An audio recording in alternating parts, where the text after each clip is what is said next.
Not surprisingly, I think I said here on this channel, maybe on this stream on Monday, when me and Jay were talking about this, I said, after what we've seen, after we've seen a gaming company get called out, then their employees shit all over gamers, try to get people banned for saying things they don't like. The next logical step was going to be for the mainstream media to come and run cover for said woke company. And very predictably, that's what happened. I mean, we're a decade removed from Gamergate, but I guess the playbook remains exactly the same. With Kotaku, Sweet Baby Inc. doesn't do what some gamers think it does. And obviously, this post got ratioed to hell by so many people. The entire thing is basically, hey, even though Sweet Baby Inc. might say on their website that they worry about inclusion and diversity and things, that's not really what they do. And then they go on to describe exactly what they fucking do. They've got an interview from the CEO, Kim Belair, that's on here. But at the end of the day, a lot of attention is being drawn to the person who wrote this article because they're a hack. Alyssa Merced, I think that's who it is. She is now protected, so we can't pull up her Twitter, but there's a lot of screenshots floating around. She shared this out, and somebody asked her specifically, did you address about how the CEO's a fucking racist and hates white men and does all these things? Probably didn't talk about that in your article. This is her response. Hi, can't be racist against white people. Thanks for tuning in. Of course, got community noted, ratioed to hell. This is the same person who's come after Gina Carano multiple times and called Gina Carano transphobic. Alyssa Mercante is her name. And her infiltration of the Discord was just about as bad as you could imagine. Most intelligent reporter infiltration ever recorded in history. Hi, guys. Can anyone give me your name and surname so we can ruin your life for making Sweet Baby Ink Detector? This is actually what this person came in at. This was their investigative journalism. If anyone would like to chat about this, about Discord on the scene page, let me know. Is there a reason why many of you don't have your name/pictures associated with your accounts on here? Shit like that. Just curious if I could speak to anyone about this. Hello, would anybody in this group be willing to answer a few questions for a Kotaku story? Wow. I can't believe she didn't get many people coming forward for her. That's infiltrating a Discord server, apparently. She tweeted this picture of her standing there. I am happy and that makes them mad. And this was before she privated her account. And that's immediately what I thought was her response, is this meme right here beside it. But I mean, just an absolute clown she is. What an absolute joke. Like, this is now the rallying cry, right? Somebody writes a fucking terrible article full of lies, full of untruths, full of bullshit, trying to push off any worries that gamers have had for the past couple of years about this company. Is, that's just nothing. It's just Gamergate tactics all over again. And then they play victim. All the other mainstream media fucking clowns decide to look, with all the harassment reports out there, we really have to stick together. You're about to see more shit come out from the mainstream media. But this is on geeksgamers.com. Sweet Baby Inc. does exactly what gamers think they do. Earlier today, Kotaku published an article defending Sweet Baby Inc. and claiming they set the record straight and educate video game fans who don't understand what Sweet Baby Inc. does.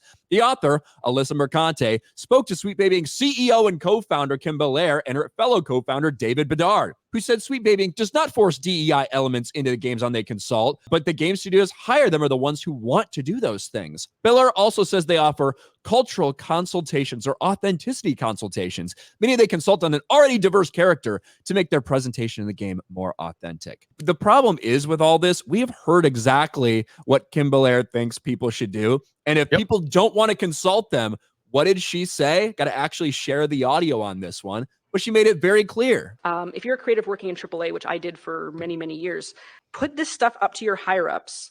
And if they don't see the value in what you're asking for when you ask for consultants, when you ask for research, go have a coffee with your marketing team and just terrify them with the possibility of what's going to happen if they don't give you what you want. Terrify your marketing team by threatening to do something or expose them or tweet this out or whatever. If you don't give us the diversity and inclusion we want in this game, make sure you call Sweet Baby Inc. Like, that kind of runs contrary to what she stated in the Kotaku article, doesn't it? Yes, it does. And again, man, everything that's happening right now needs to happen, and it needs to happen on a continued level like it is, because they are getting crushed. And again, Sweet Baby Inc., I need people to understand, Sweet Baby Inc. is not like the sole problem in the gaming world. That's like a perception that like Kotaku basically was trying to minimize this. And it's like, no one's really saying that. Even though the mainstream's trying to twist that narrative, Sweet Baby Inc. is one of many problems. And every single time we find out about a company like this,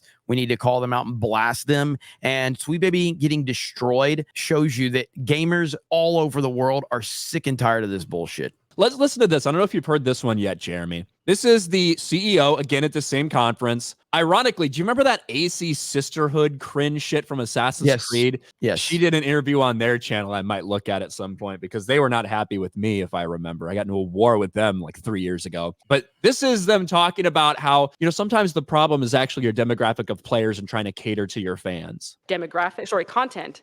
It's a conversation about demographics. And I think that in our industry and in so many creative industries, if you want to look at film and television and any art form, we start treating our core demographics as a fixed and static value, something that does not want to change and something that is locked in place.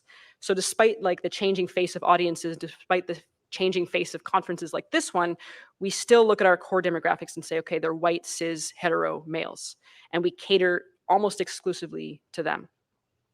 And the problem is that we don't just cater to them like, here's something that we think you'll enjoy. We cater to them the way that we cater to like a picky baby. White male gamers are picky babies, Jeremy. Wow. And she keeps going down. She keeps going down. Thing that we know that they love, and we keep on feeding it. We're like, here you go. You love it. Eat this, eat this, eat this. So that then when they get anything else, they react as a picky baby would, which is be like, whoa, no, thank you. I do not want this.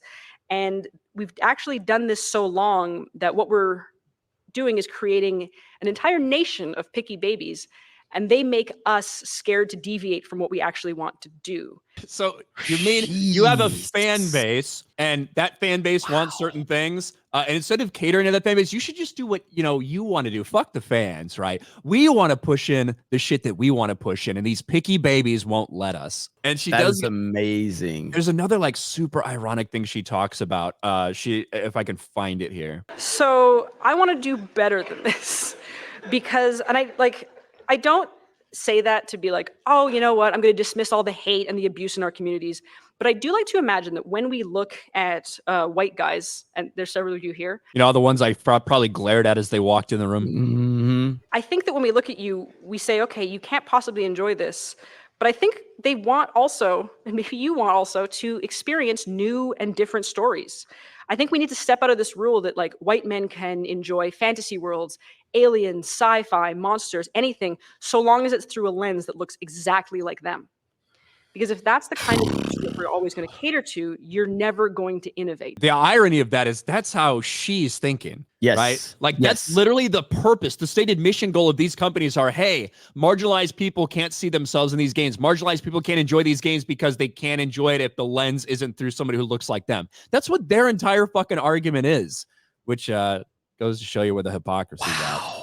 That is insane. Eventually, the internet's going to find all of this. And yeah, man, I mean, again, this is everything that we have been saying is going on, whether it's movies, video games, comics, it doesn't matter, dude. They infiltrate everything. They're just one, right? Yeah, They're just one small company, right? Out of many that are out there. And there's some truth to the idea that it's not just like the reason that they exist, the reason they're a company is because there's a demand for it, because these developers are like, hey, we need to increase our DEI points. We need to fucking better our social credit score. We need to make sure we do all these things, right? That's the reason those consulting companies exist, because there is a demand for it from the studios. It's not just a Sweet Baby Inc. thing, but they're the most visible, and they're the ones that have acted like fucking retards by trying to attack gamers, and now it's all blown up in their face.